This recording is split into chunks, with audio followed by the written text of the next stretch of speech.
Hey everyone and once again welcome to WS Cube Tech. Myself Umar Taskeer. Guys ये जो एक series है या एक जो हम लोग प्लेलिस्ट देख रहे हैं ये है digital marketing beginner series, right? या हम इसको ये भी कह सकते हैं कि ये है हमारी डिजिटल मार्केटिंग की फंडामेंटल्स को जो स्ट्रॉन्ग करने की सीरीज है, ये वो सीरीज है. तो अगर आप थोड़े से एडवांस लेवल पर या इंटरमीडिएट लेवल पे आ चुके हैं तो हो सकता है ये कॉन्सेप्ट्स आपको बेसिक लगे, बट इसमें भी क्योंकि ये बेसिक है और कई बार एक्सपीरियंस्ड पर्सन से भी बेसिक्स मिस हो जाती हैं या वो बेसिक्स को भूल जाते हैं क्योंकि थोड़े से एडवांस चीजों के ऊपर काम करने लगते हैं. ऐसे में वो बेसिक्स को कभी कभी भूल जाते हैं. तो इस पर्टिकुलर सीरीज में मैं बात कर रहा हूं कि आखिर डिजिटल मार्केटिंग होती क्या है, अलग अलग तरीके की कौन सी डिजिटल मार्केटिंग है, किस तरीके से आज ये हमको बेनिफिट कर सकती है. अगर आपका कोई स्मॉल बिजनेस है तो ये सीरीज आपके लिए, अगर आप डिजिटल मार्केटिंग सीख रहे हैं, सीखना चाह रहे हैं तो आपके लिए सीरीज है, बिकॉज ये बिल्कुल अपडेटेड सीरीज है और इसमें मैं आज की जो डिजिटल मार्केटिंग है 2020 मई 2020 की जो डिजिटल मार्केटिंग है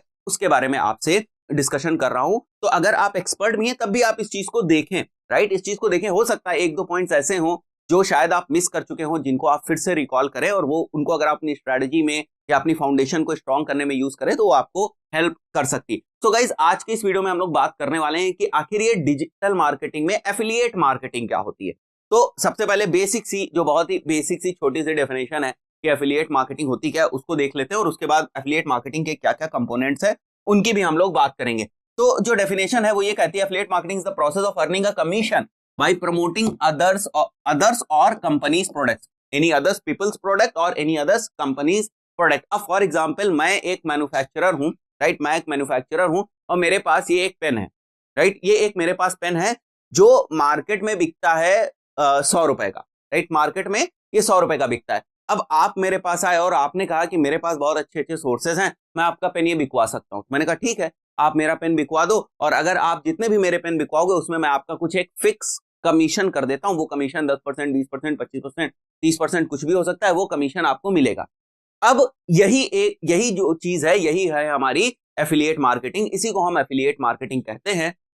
यहां पर आप डेफिनेशन में भी इस चीज को देख रहे हैं. Affiliate marketing is the process of earning a commission, right? उस बंदे ने जिसने हमारा पेन बिकवाया उसको हमने कमीशन प्रोवाइड किया. It is basically a process of earning a commission by promoting other people's और companies promote products, actually not promote products, right? तो किसी दूसरे बंदे के, या मेरा हो सकता था, राइट? ये मेरा हो सकता था प्रोडक्ट, इंडिविजुअल का, किसी इंडिविजुअल का प्रोडक्ट हो सकता है या किसी कंपनी का प्रोडक्ट हो सकता है. तो उस प्रोडक्ट को बेच के जिस बंदे ने कमीशन अर्न किया, वो कमीशन उसने किस प्रोसेस के थ्रू अर्न किया? वो एफिलिएट मार्केटिंग के थ्रू उसने अर्न किया. अब उसको बेचने के लिए ये चीज उसके ऊपर डिपेंड करती है कि उसके पास क्या क्या सोर्सेज हो, कैसे बेचना चाहता है. उसके पास बहुत अच्छी ईमेल लिस्ट है, यानी उसके पास बहुत अच्छे ईमेल कॉन्टेक्ट है, वो उनको ईमेल भेज के, उनको नर्चर करके उनको फिर हमारा प्रोडक्ट बेचना चाहता है. उसके सोशल मीडिया के ऊपर फॉलोअर्स बहुत ज्यादा हैं तो वहां पर वो हमारे प्रोडक्ट के बारे में बात करके बेचना चाहता है. उसका कोई फेसबुक का ग्रुप है जहां पर लोग उसकी सुनते हैं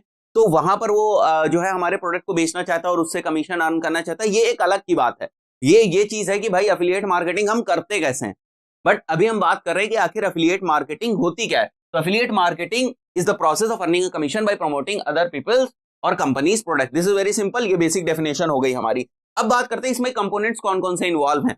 तो एफिलिएट मार्केटिंग में बेसिकली मेजर तौर पे 3 कंपोनेंट्स इन्वॉल्व होते हैं. 3 कंपोनेंट्स इन्वॉल्व होते हैं. कौन कौन से हैं? पहला तो वेंडर. अब वेंडर कौन है? जिसका वो प्रोडक्ट है. आप इसको इस तरीके समझे, जिसका वो प्रोडक्ट है वो वेंडर हो गया. तो अगर इस केस में जो मैंने अभी एग्जांपल लिया था, इस केस में मैं वेंडर हो गया, me is the vendor. Affiliate कौन है? जो बेच रहा है प्रोडक्ट को, जो कमीशन अर्न करना चाहता है, वो बंदा एफिलिएट हो गया, राइट? एक और है, एक और एंटिटी होती है which is called as affiliate network. Affiliate network. अब देखो ये प्रोसेस थोड़ी सी कॉम्प्लेक्स भी हो जाती है. कैसे कॉम्प्लेक्स हो जाती है? जैसे बहुत सारे एफिलिएट्स आ गए और इस साइड में बहुत सारे वेंडर्स हैं, तो एक वेंडर के लिए मल्टीपल एफिलिएट्स को डील करना थोड़ा सा मुश्किल हो जाता है. तो ऐसे में एक बीच में एक जो है एंटिटी है which is called as affiliate network. तो एफिलिएट नेटवर्क्स वो बॉडी है जो बेसिकली इस प्रोसेस को, पूरी प्रोसेस को सिंप्लीफाई करती है, राइट? उस पूरी प्रोसेस को सिंप्लीफाई करती है और ये एफिलिएट नेटवर्क्स एफिलिएट और वेंडर के बीच में एज अ ब्रिज काम करते हैं.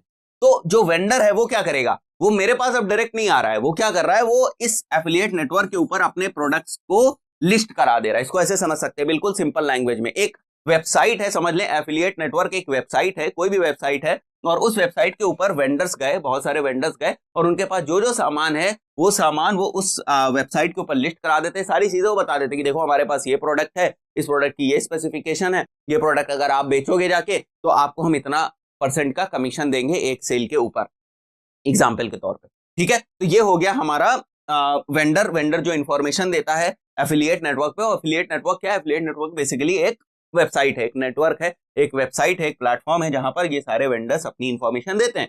अब इस साइट से एफिलिएट्स भी एफिलिएट नेटवर्क के ऊपर आते हैं। इस साइट से एफिलिएट्स जो अर्न करना चाहते हैं थ्रू कमीशन, वो भी एफिलिएट नेटवर्क के ऊपर आते हैं और यहां से वो प्रोडक्ट्स को चूज करते हैं जिसे उन्हें बेचना है, राइट। उस प्रोडक्ट को चूज करते हैं, फिर वो अप्रूवल लेते हैं और अगर उन्हें अप्रूवल मिल जाता है तो फिर वो प्रोडक्ट को प्रमोट कर सकते हैं और फिर उन्हें वो कमीशन मिलता रहता है। तो दिस इज बेसिकली ये बड़ी सिंपल लैंग्वेज में इसी को हम एफिलिएट मार्केटिंग कहते हैं, बड़ी ही सिंपल लैंग्वेज में। अब हम बात करते हैं, जैसे मैंने एफिलिएट नेटवर्क की बात करी यहाँ पर कि एफिलिएट नेटवर्क क्या है। एफिलिएट नेटवर्क एक मीडियम की तरह काम करते हैं बिटवीन एफिलिएट्स एंड वेंडर्स। ठीक है, एफिलिएट्स और वेंडर्स के बीच में ये एज अ मीडिएटर काम करते हैं, एज अ ब्रिज काम करते हैं। तो एफिलिएट नेटवर्क्स भी बहुत तरीके के होते हैं। कुछ जो है एफिलिएट नेटवर्क्स वो हैं हमारे इंडियन एफिलिएट नेटवर्क जिनके बारे में आप जानते भी होंगे, और कुछ जो हमारे एफिलिएट नेटवर्क्स हैं वो हैं हमारे आउटसाइड इंडिया के, राइट। इंटरनेशनल एफिलिएट नेटवर्क्स भी हैं। अब एफिलिएट नेटवर्क्स भी दो तरीके के होते हैं, एक होते हैं स्टैंड अलोन एफिलिएट नेटवर्क्स।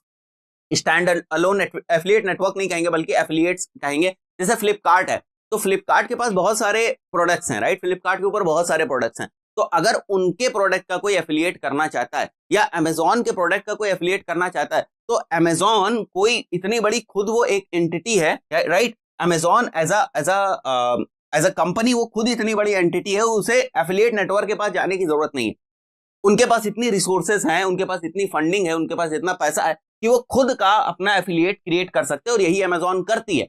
अगर आप अमेजॉन की वेबसाइट के ऊपर जाएं तो आप नीचे देखेंगे कि अमेजॉन एफिलिएट का आपको ऑप्शन दिखता है फुटर में, राइट। तो वो किसी दूसरे एफिलिएट नेटवर्क के ऊपर लेकर नहीं जाता है, बल्कि अमेजॉन का ही अपना जो है एफिलिएट नेटवर्क है, एफिलिएट प्लेटफॉर्म है बेसिकली हम कह सकते हैं, जहां से आप अमेजॉन के प्रोडक्ट्स का जो है एफिलिएट, अमेजॉन के प्रोडक्ट्स के लिए बेसिकली आप एफिलिएट कर सकते हो और उनसे कमीशन अर्न कर सकते हैं। आप product wise, category wise commission ये डिफर करता है, राइट। जैसे इलेक्ट्रॉनिक्स पे हो सकता है 2% का जो है कमीशन हो, इसी तरीके से बुक्स के ऊपर हो सकता है 5% का कमीशन हो, 6% का कमीशन हो। तो ये according to category of the products ये कमीशन या कमीशन का जो अमाउंट है ये अलग अलग होता है, राइट।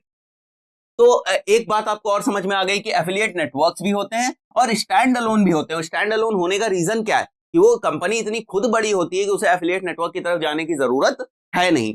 अब इंडिया में क्या क्या है हमारे पास? इंडिया में हमारे पास फ्लिपकार्ट का एफिलिएट है, right. Amazon associates, we call them Amazon associates affiliates हैं। वी कमीशन इज बेसिकली ये वाला एफिलिएट नेटवर्क जो इंडिया में है, right. Then BigRock affiliate है, ये एक होस्टिंग कंपनी, ये भी अपने एफिलिएट्स जो है प्रोवाइड करते हैं, राइट। अगर आप इनकी जो होस्टिंग सर्विसेज हैं उनको अगर आप बिकवा सकते हैं किसी भी तरीके से, आपका ब्लॉग है उस पर बिकवा सकते हैं, आप फेमस ब्लॉगर हैं तो आपकी लोग मानेंगे तो आप उसके थ्रू अगर आप इनकी होस्टिंग बिकवा सकते हैं, राइट। जो है अगर आपने इनका एफिलिएट प्रोग्राम में रजिस्टर कर रखा है या एफिलिएट आप इनके हैं और इनकी होस्टिंग अगर आप बिकवा सकते हैं तो आपको कमीशन मिल जाएगा। तो this is basically in India. For example हम लोगों ने इंडिया के केस में थोड़ी सी बात करी। देन आउटसाइड इंडिया अगर हम बात करें तो, या इंटरनेशनल जो है हम एफिलिएट नेटवर्क की बात करें, then there is ClickBank, there is CJ, Commission Junction, right. Then there is JVZoo, और भी हैं, और भी बहुत सारे जो है इंटरनेशनल एफिलिएट नेटवर्क्स हैं। अब खास बात ये होती है कि इंडियंस को क्या लगता है कि यहाँ पर जो हमें कमीशन मिलेगा वो भैया हमें मिलेगा डॉलर में, और यहाँ पर जो हमें कमीशन मिलेगा वो मिलेगा रुपीस में। और भी बहुत सारे टेक्निकल पॉइंट्स है, जैसे यहाँ पर पे आउट कई बार थोड़ा सा डिले होता है,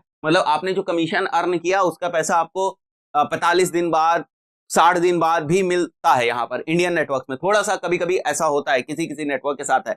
बट आउटसाइड, ये जो आउटसाइड इंडिया की हम बात करें, इंटरनेशनल एफिलिएट नेटवर्क की बात करें, इनमें ऐसा नहीं होता है कि जितने भी सारे ही हमारे जो एफिलिएट्स हैं वो पेमेंट में थोड़ा सा डिले नहीं करते हैं, राइट। ये थोड़ा जल्दी हो जाता है, 15 दिन में, 25 दिन में, मतलब इंडिया के एफिलिएट नेटवर्क्स के कंपैरिजन में ये थोड़ा सा जल्दी हो जाता है। और दूसरी चीज जो फैसिनेट करती है वो ये है कि यहाँ पर भैया हम अर्निंग करते हैं डॉलर में, और यहाँ पर जो हम अर्निंग करते हैं वो करते हैं हम रुपीज में। तो गाइस आई बिलीव अभी आपको मोटे मोटे तौर पर समझ में आ गया होगा कि आखिर एफिलिएट मार्केटिंग होती क्या है। गाइस जो भी मैं टॉपिक्स आपको बता रहा हूं, जैसे मैंने एसईओ का टॉपिक शुरुआत में बताया आपको, एसएमओ का टॉपिक मैंने बताया आपको, राइट, एसईएम की भी हम लोगों ने डिस्कशन करी। तो जो भी मैं टॉपिक्स आपको बता रहा हूं, ये यहां पर जैसे बता रहा हूं कि अगर इस प्लेलिस्ट के अंदर आपको ये टॉपिक्स मिल रहे हैं तो केवल मैंने उनका ओवरव्यू कवर किया है, केवल मैंने उनका ओवरव्यू कवर किया है ताकि आपके बेसिक्स एक बार स्ट्रांग हो जाएं, राइट। अगर आपको इन्हीं चीजों को डिटेल में समझना है तो इसके लिए अगर आप हमारे चैनल के ऊपर जाएंगे और देखेंगे प्रॉपरली तो बहुत सारी जो प्लेलिस्ट है उसमें बहुत डिटेल में चीजें हैं। जैसे गूगल एड्स के 60 वीडियोस फ्री में आपको मिल जाएंगे, एसईओ के बहुत सारे वीडियोस आपको फ्री में मिल जाएंगे, गूगल एनालिटिक्स सीखना चाहते हो तो उसके बहुत सारे वीडियोस आपको फ्री में मिल जाएंगे। तो इन्हीं सारे टॉपिक्स को हम लोगों ने थोड़ा सा डिटेल में कवर करने के लिए अलग से प्लेलिस्ट बना रखी है। इस पर्टिकुलर प्लेलिस्ट में आपको बेसिक जो है डिजिटल मार्केटिंग क्या है, क्या क्या डिजिटल मार्केटिंग के टाइप्स हैं, वो सारी चीजें इसमें कवर हो जाएंगे। दोस्तों आशा करता हूं ये वीडियो आपको पसंद आया होगा। मिलते हैं नेक्स्ट वीडियो में, टिल देन गुड बाय।